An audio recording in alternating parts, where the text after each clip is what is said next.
Hello, fellow female activists and anyone new. Your wellness coach, Cathy here. We are here for a wellness playlist, and today we're talking about nourishment. And in particular, we're talking about our title is Invest in What You Will Use. Invest in what you will use. So before we get started, if you're new here, we always get started with our positive quotient repetitions. Positive quotient repetitions, or PQ reps. It is a way to make sure that our brains are connected to our body and that we drop them together so that we are working as one, okay, as holistically as possible. So whether you're sitting, standing, you can do this however you wish, laying down even. If you want to close your eyes, go for it. Just make sure that you are safe. And I will also close my eyes. What I will ask you to do, even if you're laying down, I want you to think about elongating your spine, okay? Just nice, strong elongation. Roll those shoulders back so you have a nice, broad chest. And now what we're going to do is something pretty simple. Go ahead and take two fingertips and start rubbing them together with such intention that you can feel your fingertip ridges.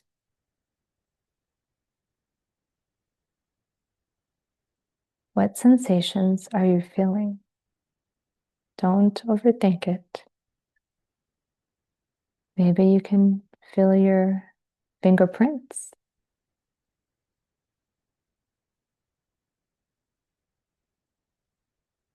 What's the texture like?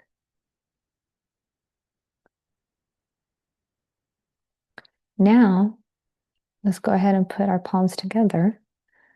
And with the same intention, go ahead and rub your fingertips against one another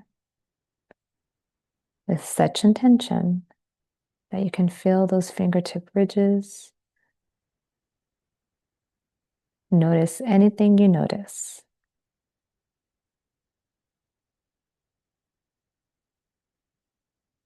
Maybe you're creating heat or friction, right? Don't be afraid to start taking one set of fingertips down the other palm. Really explore with those fingertips. Maybe you've never tried this before. Are you ticklish like me?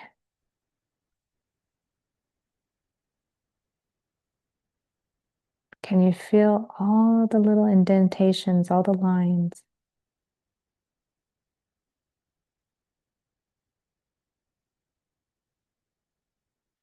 Now, assuming you're by something and you're able, take one of your hands and use those fingertips to touch something else. And this time, again, what sensations do you feel? Is it cool? What's the texture like?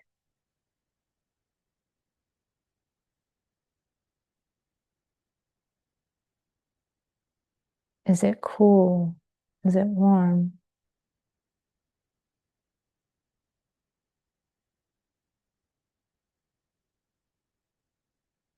Do you find obstacles that are impeding your fingertips like mine?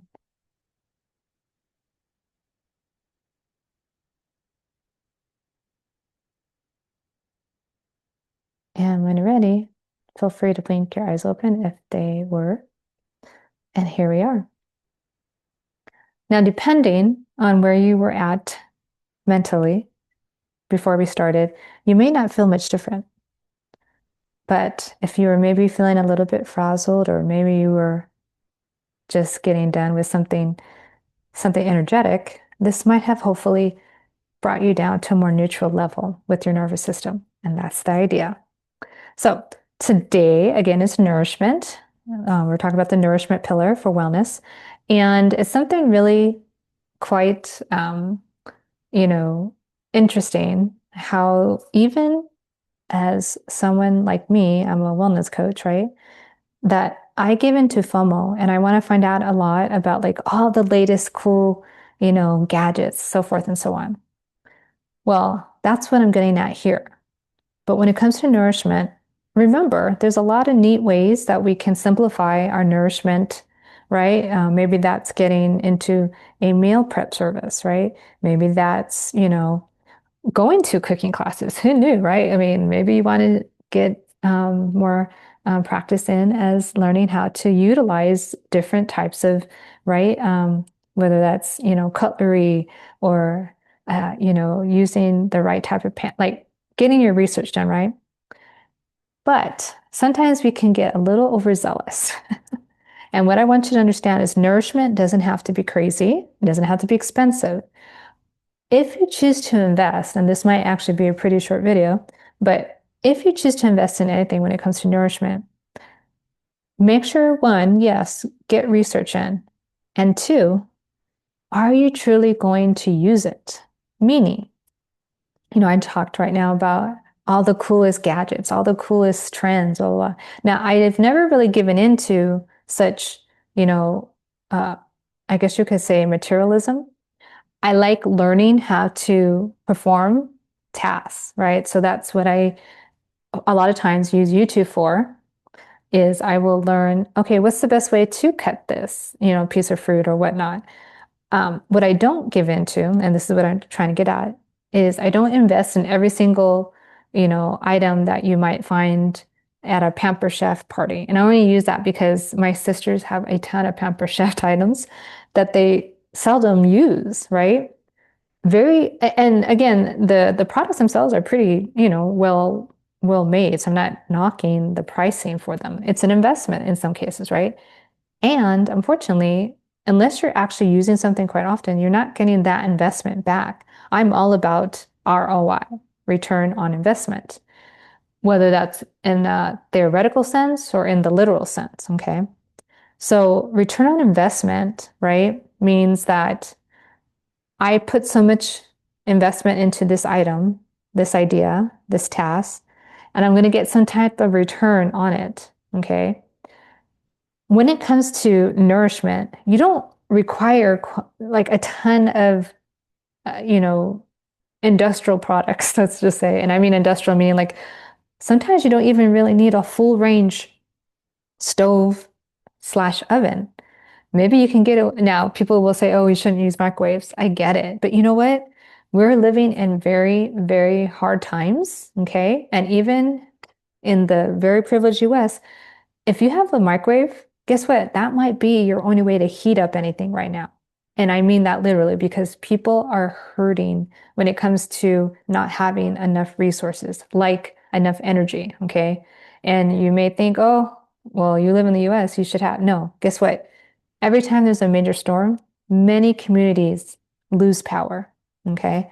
So when it comes to nourishment, meaning how you feed yourself, okay, how you nourish your body, what are you willing to invest in?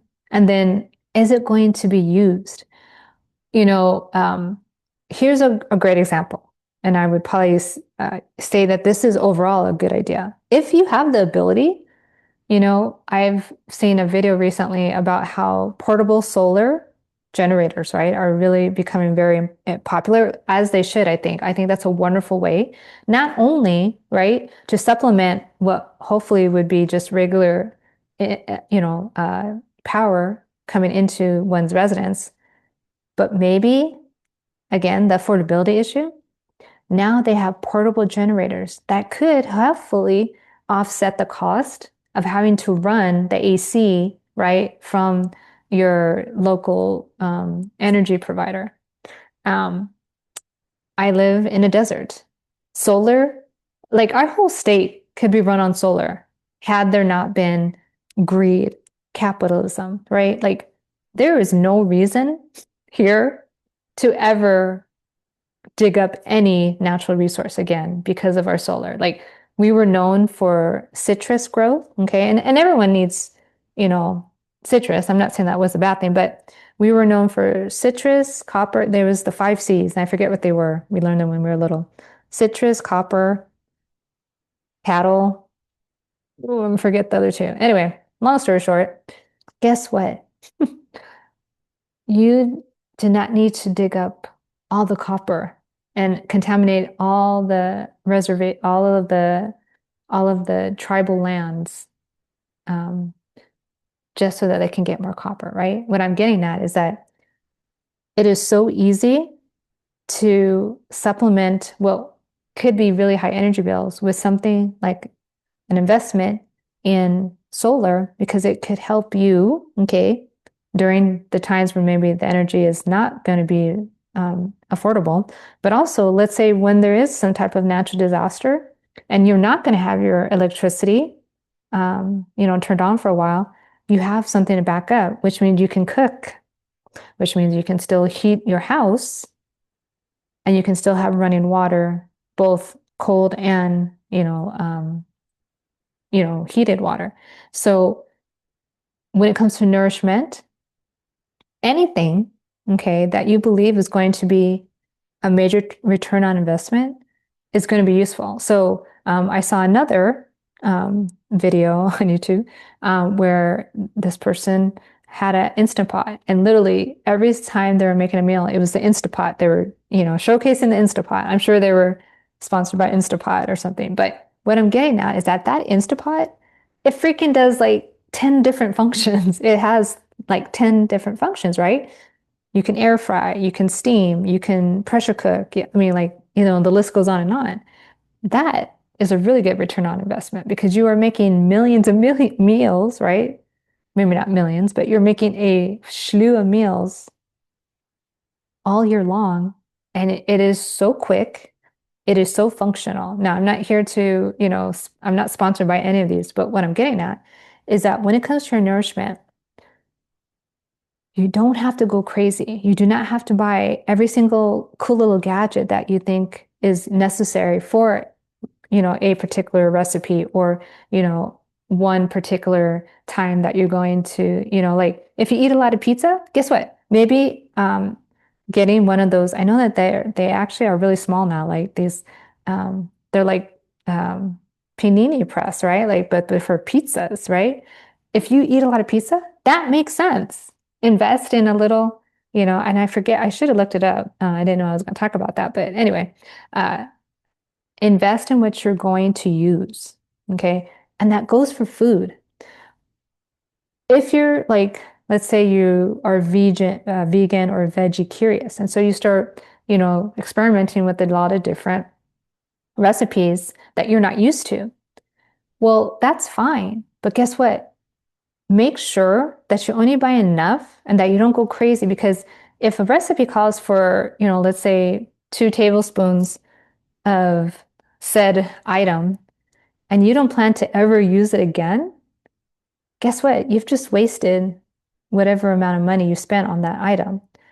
Can you maybe substitute it for something else, okay, another ingredient, and or maybe just go without it? I'm all for experimenting. I'm all for, trying new. Like I want you to eat the rainbow. I want you to, discover new flavors. And there's no reason to break the bank needlessly, especially right now. We want all of our dollars to stretch as much as possible. I should say this to be more inclusive. I want your money, whatever that looks like, okay, whichever type of money you have, I want it to go as far as possible, okay? And when you invest in what you know you're going to use often, that's a good return on investment. I will give one example. Apple cider vinegar.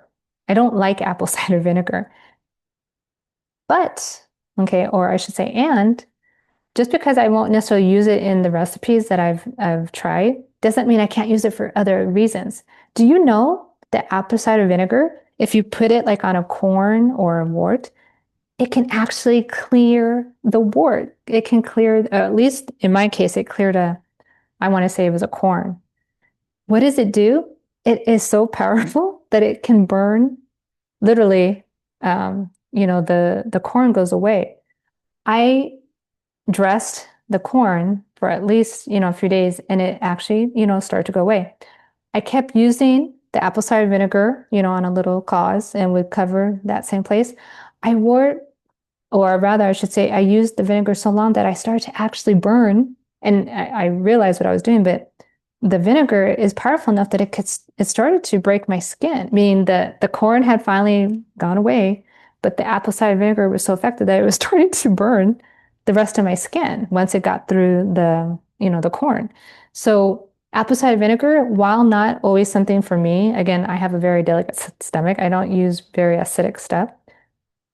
But apple cider vinegar has so many different uses. So guess what? You might not use it for food all the time, and you only might use it for maybe one or two recipes, but guess what? It has many, many different other uses. So the main focus here, invest in what you're going to use most often.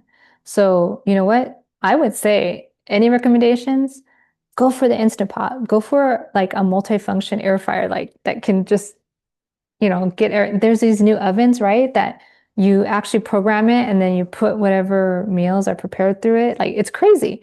Like it performs everything that you would otherwise have to get done just by programming the oven. It's crazy. And it sits like it's the size of like, well, it's bigger than a toaster, but you know what I'm saying? Like it can sit on a countertop. That might be a good investment for you because maybe you don't have a lot of space. No matter what you invest in, make it worth your while is the main point here. Okay. You don't need all the cool little gadgets. You don't need, as long as you have some really good cutlery, I will say that. And if you're going to invest in anything, you will never go wrong by investing in cutlery. Okay. Some sturdy silverware, right? You do want silverware, but knives, really sharp knives, never go wrong. Okay, when you buy something like that. And then, it's not a bad idea to invest in, some really sturdy type of utensils, whether that's, well, obviously forks, knives, spoons, that type of thing, or um, chopsticks, whatever your flavor is. But like, buying enough of the type of, utensils that you're going to need, right, to cook. That's important. The type of, place settings, try to be sustainable. I would hope you want to be, right? But once you've collected what you need, don't go and keep buying stuff unless you really, really, truly think you're going to use it, right? We want to be thoughtful, but we also want to be, as I want to say, frugal as possible right now. Think about how you can cut your costs so that later on you have the means if you do need to buy something extraordinary. Okay. So with that, nourishment doesn't have to be expensive. You just have to be thoughtful about it. Okay. And with that, I will see you in the next video. Take care and take charge.